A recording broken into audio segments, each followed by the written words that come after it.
بسم اللہ الرحمن الرحیم۔ زمانہ قدیم میں بادشاہوں، تاجروں، وزیروں اور امیر لوگوں کے لیے حمام ہوا کرتے تھے، اور یہ حمام عورتوں اور مردوں کے لیے الگ الگ ہوا کرتے تھے۔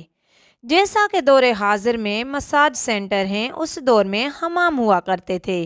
پرانے وقتوں میں ایک لڑکا جس کا نام نسو تھا، وہ لڑکی بن کر ایک حمام میں عورتوں، لڑکیوں، شہزادیوں کو نہلایا کرتا اور ان کے مساج کیا کرتا تھا۔ اس کا تعلق اسرائیل سے تھا۔ نسو ایک عورت نما آدمی تھا، باریک آواز، بغیر داڑھی اور نازک مزاج، کسی حسین لڑکی کی طرح نظر آتا تھا۔ نسو نے اپنی ظاہری شکل و صورت کا فائدہ اٹھاتے ہوئے ایک عورت کا روپ دھارا اور ایک حمام میں کام کرنے لگا۔ وہ حمام عورتوں کا تھا، اور اسرائیل کے بادشاہ کی ملکہ اور اس کی بیٹی سے لے کر تاجروں اور امیر لوگوں کی بیویوں اور بیٹیوں سمیت عورتیں اس حمام میں اپنا مساج کروانے آیا کرتی تھیں۔ نسو ان عورتوں کا مساج کرتا تھا اور ان کو نہلایا بھی کرتا تھا، جس سے نسو ان حسین و جمیل، نرم و نازک جسم والی عورتوں سے اپنی شہوت ناک آنکھوں کی لذت پوری کرتا۔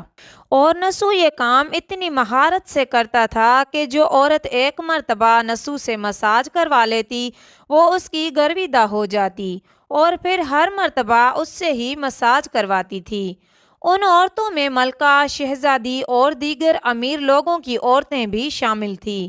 نسو کی حقیقت کوئی نہ جانتا تھا، اور یہ کام نسو کا ذریعہ معاش بھی تھا، اور وہ اس سے پیسے بھی کماتا تھا، اور اس کے ساتھ ساتھ حسین و جمیل عورتوں کے جسموں سے بھی لطف اندوز ہوتا تھا۔ نسو کے ضمیر نے کئی مرتبہ اس کو ملامت کی۔ ضمیر کی ملامت پر نسو توبہ تو کر لیتا اور اس شیطانی عمل سے دور رہنے کا ارادہ کرتا، لیکن پھر وہ توبہ توڑ دیتا۔ پھر ایک دن بادشاہ کی بیٹی ہمیشہ کی طرح نسو سے مساج کروانے گئی۔ مساج کے بعد پتہ چلا کہ شہزادی کا ہیروں سے جڑا ہار نہیں مل رہا۔ شہزادی نے حکم دیا کہ سب کی تلاشی لی جائے۔ نسو اپنا راز فاش ہونے کے ڈر سے ایک جانب جا کر چھپ گیا، اور دل میں سوچنے لگا اور کہنے لگا، یا اللہ مجھے معاف کر دے اور میرا راز رکھ لے، میں آئندہ کے بعد اس شیطانی عمل سے توبہ کرتا ہوں۔ ابھی نسو دعا مانگ ہی رہا تھا کہ شہزادی کی آواز آئی کہ نسو کو تلاش کرنا بند کر دو، ہار مل گیا ہے۔ اس کے بعد نسو نم آنکھوں کے ساتھ شہزادی کے پاس آیا اور اجازت طلب کر کے گھر چلا گیا۔ گھر جانے کے بعد بھی اس نے خوب آہ پکار کی، چونکہ وہ قدرت کا کرشمان دیکھ چکا تھا، اور نسو نے اب سچی توبہ کر لی تھی۔ اس نے حمام جانا بھی بند کر دیا، جس کی وجہ سے کافی دن بعد شہزادی نے نسو کی غیر موجودگی کی وجہ سے اسے پیغام بھیجا اور حمام میں آ کر مساج کرنے کا کہا، لیکن نسو اس بہانے سے بات ٹال دیتا کہ اس کے ہاتھوں میں درد ہے، جس کی وجہ سے وہ مساج نہیں کر سکتا۔ کچھ دن بعد پھر سے شہزادی کا پیغام آیا، لیکن نسو نے پھر سے وہی بہانہ لگا دیا اور بات ٹال دی۔ نسو نے سوچا کہ اب اس کا اس شہر میں رہنا مشکل ہو رہا ہے، چونکہ شہر کی تمام عورتیں نسو سے مساج کروانے کی عادی ہو چکی تھیں اور اس کی مہارت کی گرویدہ تھیں۔ چنانچہ نسو اس شہر سے کہیں دور ایک پہاڑی پر چلا گیا اور وہاں ڈیرا لگا کر یاد الہی میں مشغول ہو گیا۔ ایک دن اس نے اپنے پاس ایک بھینس کو دیکھا جو کہ گھاس کھا رہی تھی۔ اس نے سوچا کہ شاید یہ کسی چروائے کی بھینس یہاں آ گئی ہے، جب تک اس کا مالک نہیں آ جاتا میں اس کی دیکھ بھال کر لیتا ہوں، اور جب وہ واپس آئے گا تو اسے واپس دے دوں گا۔ یہ سوچ کر اس نے بھینس کو لیا اور چلا گیا۔ ایک دن ایک تجارتی قافلہ راستہ بھٹک کر نسو کے پاس آ پہنچا۔ قافلے کے لوگ پیاس سے نڈھال تھے۔ انہوں نے نسو سے پانی طلب کیا تو نسو نے سب کو بھینس کا دودھ پلایا۔ سب نے پیٹ بھر کر دودھ پیا اور نسو سے شہر کا راستہ معلوم کیا، تو نسو نے شہر کا قریب ترین راستہ انہیں بتایا۔ نسو کے اس اخلاق پر قافلے والوں نے اسے بہت سارا مال دیا، جس سے اس نے وہاں ایک کنواں کھدوایا۔ آہستہ آہستہ وہاں لوگ آنے لگے اور گھر بسانے لگے۔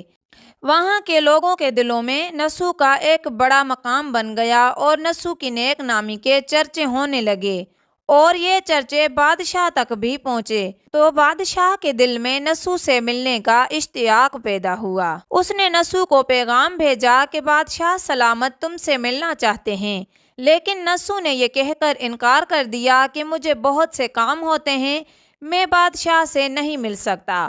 نسو کے انکار پر بادشاہ کو تعجب ہوا، لیکن اس بے نیازی پر اس کے دل میں نسو کو دیکھنے کا مزید اشتیاق پیدا ہوا۔ اس نے کہا کہ اگر نسو یہاں نہیں آ سکتا تو ہم خود نسو سے ملنے چلیں گے۔ چنانچہ بادشاہ اپنے کارندوں کے ساتھ نسو سے ملنے روانہ ہوا۔ قدرت کا کرنا ایسا ہوا کہ جب بادشاہ نے نسو کے علاقے میں قدم رکھا تو قدرت کی طرف سے ملک الموت کو حکم ہوا کہ بادشاہ کی روح قبض کر لی جائے، اور بادشاہ وہاں انتقال کر گیا۔ چونکہ بادشاہ عقیدت مندانہ نسو سے ملنے آ رہا تھا اور رعایا بھی نسو کی نیک نامی کی گرویدہ تھی، تو نسو کو بادشاہ کی جگہ تخت نشین کر دیا گیا۔ نسو نے بادشاہ بننے کے بعد اپنے علاقے میں عدل و انصاف کے قوانین بنائے اور ان پر عمل کرنے کے احکامات جاری کیے۔ پھر وہی شہزادی جس کا نسو حمام میں مساج کیا کرتا تھا اور اسے نہلایا کرتا تھا، اس سے اس کی شادی کر دی گئی اور وہ ہی ملکہ کے عہدے پر فائز ہو گئیں۔ ایک دن نسو اپنے محل میں بیٹھا لوگوں کو نیکی کا درس دے رہا تھا کہ ایک شخص بولا کہ جناب، کچھ سال پہلے میری بھینس گم ہو گئی تھی، میں نے اسے تلاش کرنے کی بہت کوشش کی لیکن وہ مجھے نہ ملی، لہٰذا آپ میری مدد کریں۔ نسو نے اس شخص کو جواب دیا کہ تم بالکل بھی فکر مت کرو، تمہاری بھینس میرے پاس ہی ہے، آج میں جو بھی ہوں تمہاری اس بھینس کی وجہ سے ہی ہوں۔ اس پر نسو نے اپنے کارندوں کو حکم دیا کہ میری دولت میں سے آدھا حصہ اس بھینس کے مالک کو دے دیا جائے اور اسے اس کی بھینس بھی لوٹا دی جائے۔ اس پر وہ شخص بحکم الہی کہنے لگا کہ اے بادشاہ، جان لو کہ نہ تو میں انسان ہوں اور نہ ہی وہ بھینس جانور ہے، ہم دونوں فرشتے ہیں اور اللہ کی طرف سے تمہارا امتحان لے رہے تھے۔